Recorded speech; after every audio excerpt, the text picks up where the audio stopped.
Hello friends, कैसे आप सभी। वेलकम इन आवर HSC वाले चैनल। आज हम क्या करने वाले हैं, केमिस्ट्री का ये हमारा थर्ड पार्ट है। दूसरा पार्ट हमने कंप्लीट कर लिया है। ओके, इसमें हमने यहाँ तक डिटेल्स कंप्लीट कर ली, 40 क्वेश्चन कंप्लीट कर लिए थे। ठीक है, तो 41 से देखिए दो ये हमारी केमिस्ट्री कर रहे हैं साइंस का। ठीक है, ये साइंस का हमारा थर्ड पार्ट है। ठीक है, दो या दो से अधिक तत्वों के एक निश्चित अनुपात में संयोग करने से बना पदार्थ क्या कहलाता है। शुद्ध तत्व, यौगिक, शुद्ध मिश्रण है या फिर शुद्ध तरल है। देखिए, दो या दो से अधिक तत्वों के निश्चित अनुपात के संयोग करने से बना पदार्थ क्या कहलाता है। यहाँ पे शुद्ध तत्व यौगिक है या शुद्ध मिश्रण है या शुद्ध तरल है। तो यहाँ पे ऑप्शन बी राइट है, यौगिक। दो या दो से अधिक तत्वों के एक निश्चित अनुपात में संयोग करने से बना पदार्थ यौगिक कहलाता है। जैसे जल है, नमक है, गंधक है, अम्ल आदि सभी यौगिक के उदाहरण हैं। क्वेश्चन 42 है, किसी तत्व की रासायनिक प्रकृति निम्न में से किस प्रकार पर निर्भर करती है। प्रोटॉन पर, आवेश पर, संयोजी इलेक्ट्रॉन पर या इनमें से कोई नहीं। तो यहाँ पे ऑप्शन सी संयोजी इलेक्ट्रॉन पर। किसी तत्व की रासायनिक प्रकृति तत्व के संयोजी इलेक्ट्रॉन पर निर्भर करती है। किसी तत्व का संयोजी इलेक्ट्रॉन उस तत्व के बाह्य कोश में उपस्थित इलेक्ट्रॉन होता है जो किसी अन्य तत्व के साथ बंध बनाने में सहायक होता है। अब हम देखेंगे जो प्रमुख जो धातुएं हैं उनके बारे में जानेंगे, और ये पूछे जा चुके हैं ऑलरेडी क्वेश्चन। ठीक है ना। रासायनिक सूत्र में धातु आयन और अधातु आयन का स्थान क्या होता है। पहले स्थान पर धातु आयन होता है, दूसरे स्थान पर अधातु। पहले स्थान पर धातु आयन और दूसरे पर अधातु होता है। ये एल्यूमिनियम है। ठीक है ना। पी है, पी कैल्शियम और पोटेशियम में कौन सा तत्व एक धातु नहीं है। क्वेश्चन नंबर नेक्स्ट देखिए, इनमें से कौन सा कथन सही हो सकता है। आबंध बनाने तथा धातु में इलेक्ट्रॉन ग्रहण करने की प्रवृत्ति होती है। अधातु आवरण सारणी में बाएं से दाएं जाने पर धात्विक लक्षण घटता है। या क्वेश्चन या पॉइंट 3 है, अधातु आवरण सारणी में समूह में ऊपर से नीचे जाने पर धात्विक लक्षण बढ़ता है। Li, Na, Pe, Mg और Si और Mn Hg में कौन सा समूह न्यूलैंड्स के अष्टक सिद्धांत का अनुसरण नहीं करता। तो Mn और Hg। सत्य धातु की ऑक्साइड मिश्रण धारीय और अधातुओं के ऑक्साइड सामान्यतः अम्लीय होते हैं। जस्ता, फॉस्फोर, सल्फर, ऑक्सीजन में से किसको पीटकर पतली चादर में परिवर्तन किया जाता है। जस्ता को। सामान्यतः धातु होती है एकात वर्णीय और अन्य तन्य। यहाँ पे तन्य। Fluorine, sodium chloride, oxygen oxide में कौन सा तत्व सर्वाधिक विद्युत ऋणात्मक होता है। फ्लोरीन। ठीक है ना। आगे देखिए,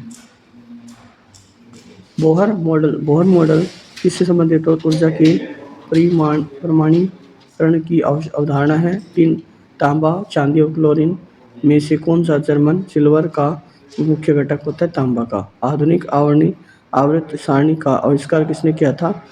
मेंडलीफ ने किया था। आधुनिक आवर्त सारणी में 18 समूह और 7 आवर्त होते हैं। उस तत्व को परमाणु संख्या क्या है जिसे दूसरे समूह और चौथे आवर्त में रखा गया है। 20। आधुनिक आवर्त सारणी में 18 समूह और 7 आवर्त होते हैं। उस तत्व की परमाणु संख्या क्या है जिसे चौथे समूह और चौथे आवर्त में रखा गया है। 22। धातु आवर्त सारणी में समूह और आवर्तों की संख्या कितनी होती है। 18 और 7 होती है। आधुनिक आवर्त सारणी में समूह के ऊपर नीचे जाने पर परमाणु का आकार बढ़ता है। ठीक है ना। और यहाँ पे ए और बी दोनों को क्या करना है देखते हैं। कार्बन ईंधन के तौर पर है। तांबा बिजली के तार बनाने के लिए। लोहा मशीनों में किया जाता है। एल्यूमिनियम खाद्य सामग्री लपेटने में। अमोनियम फॉस्फेट का समसूत्र क्या होता है। NH4 thrice PO4। त्रिकाणु द्वारा प्रस्तावित डॉर्विन रेनर कौन सी विषय धातु टिन में है। मिला, सोल्डर। उष्मा का एक कुचालक धातु है। सीसा। धातु सामान्य रूप है धारीय ऑक्साइड है। तरल अवस्था में पाई जाने वाली धातु क्या है? पारा। को गर्म करने पर प्लास्टर ऑफ पेरिस प्राप्त होता है जिप्सम से। लोहे को जिंक की परत के द्वारा संरक्षित करने की प्रक्रिया क्या कहलाती है ना? गैल्वीकरण कहलाती है। धातु क्रम एक प्रक्रिया है। ऐसा से धातु के निष्करण की धातु का गलनांक और क्वथनांक कुछ होता है। धातु या कौन सा धातु का प्रतीक है जो असाधारण तापमान पर तरल रूप से Hg, जिसको हम बोलते हैं मरकरी, शनिवार आवश्यक होता है। Hg का ही होता है। एल्यूमिनियम का निष्कर्ष बॉक्साइट होता है। एल्यूमिनियम का निष्कर्षण क्या होता है? Bauxite sorry. चारकोल, लकड़ी और ग्रेफाइट हीरा में से कौन सा एक विद्युत सुचालक होता है? ग्रेफाइट का, क्योंकि इसमें से इलेक्ट्रिसिटी पास हो सकती है ना? ठीक है। बिजली की धातु चढ़ाने की क्रिया गैल्वेनीकरण के किस धातु का उपयोग किया जाता है? जस्ता का। कांसा जो कि ब्रांच होता है, इस धातु का मुख्य घटक कौन सा है? तांबा और रांगा। सामान्यतः प्रयुक्त होने वाले इस्पात, पीतल, कांसा और तांबा धातु में कौन सा मिश्र धातु नहीं है? तांबा। कांसा किसका मिश्र धातु? तांबा और टिन का होता है। कांसा जो बनाया जाता है तांबा और टिन से बनाया जाता है। लोहा, एल्यूमिनियम, चांदी और तांबा में किस धातु में अधिकतम ऊष्मा चालक होती है? चांदी में। ठीक है ना, ये याद रखना है। अधिकतम ऊष्मा चालकता होती है। ये क्वेश्चन पूछा जा चुका प्रीवियस ईयर में ऑलरेडी। ये सारे क्वेश्चन पूछे जा चुके वैसे तो। कांसा किसका बना होता है भैया? तांबा और टिन का। लोहा, एल्यूमिनियम, चांदी और तांबा में कौन सी धातु अधिकतम ऊष्मा होती है? चांदी की। ठीक है। सोना, चांदी, लोहा और तांबा में कौन सी धातु सबसे भारी होती है? सोना। ठीक है भाई। फ्यूज तार किस मिश्र धातु से बने होते हैं? टिन और लेड से। फ्यूज तार किस धातु के बने होते हैं? टिन और लेड से। जिंक, सीसा, कार्बन और टिन में से स्टेनलेस स्टील होता है कार्बन का। ठीक है भैया। लोहा विनिर्मित करने की प्रक्रिया को क्या कहा जाता है? अपचयन। हेमेटाइट लोहा होता है और पिच ब्लेड है यूरेनियम। मोनाजाइट थोरियम से होता है। लोहे पर जिंक की परत चढ़ाने का प्रक्रम को क्या कहा जाता है? यस्द लेपन, गैल्वेनाइजेशन होता है। पोटेशियम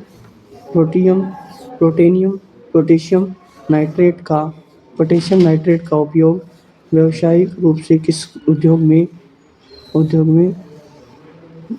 किया जाता है? पटाखों के निर्माण में।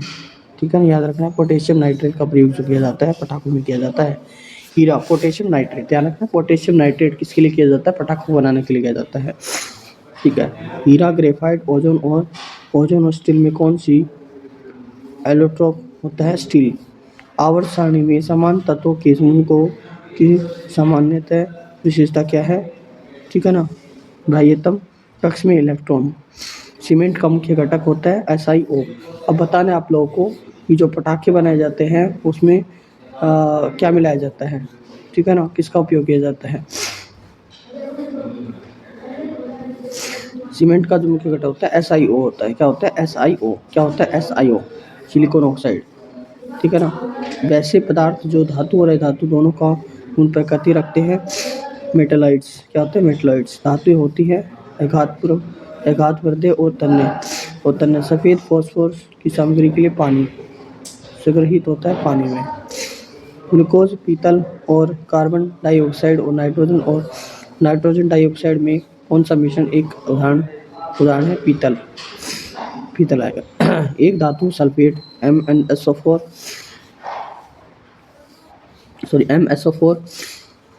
उसी धातु के क्लोराइड से तरह होता है MCl2। Manganese MCl2। 17वें समूह के तत्वों का सामान्य नाम होता है हैलोजन।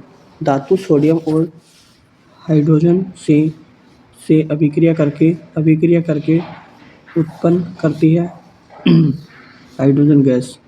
ग्लेना या साधारण कच्चा शीशा और क्रायोलाइट, सिनावर तथा सेंधा नमक में कौन सा एल्यूमीनियम आयस्क होता है?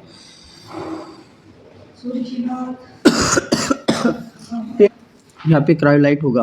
धातु का एक अमलगम में दूसरा तत्व होता है Hg, मतलब मरकरी जिसको हम बोलते हैं। मिश्र धातु के रूप में सोने को कठोर कर। अरे बोलो मत यार।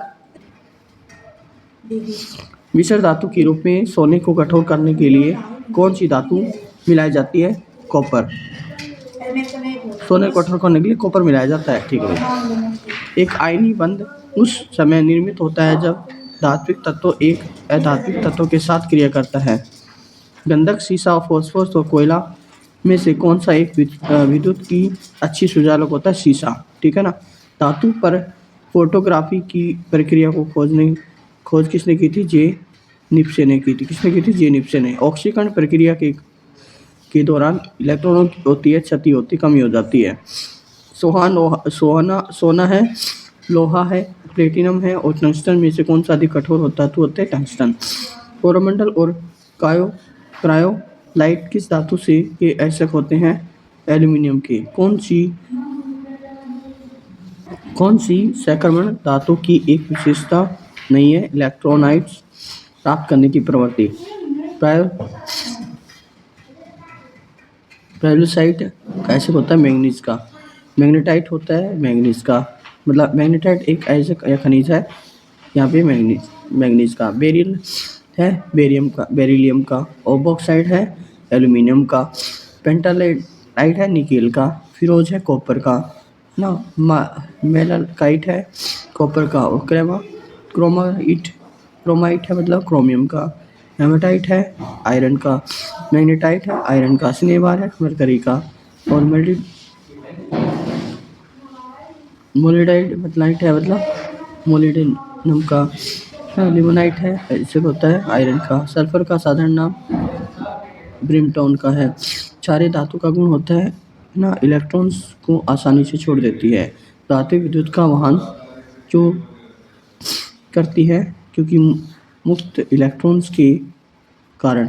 फॉस्फोरस, एंटीमनी, आर्सेनिक और एल्यूमिनियम में से कौन सा धातु परमाणु नहीं है? एल्यूमिनियम।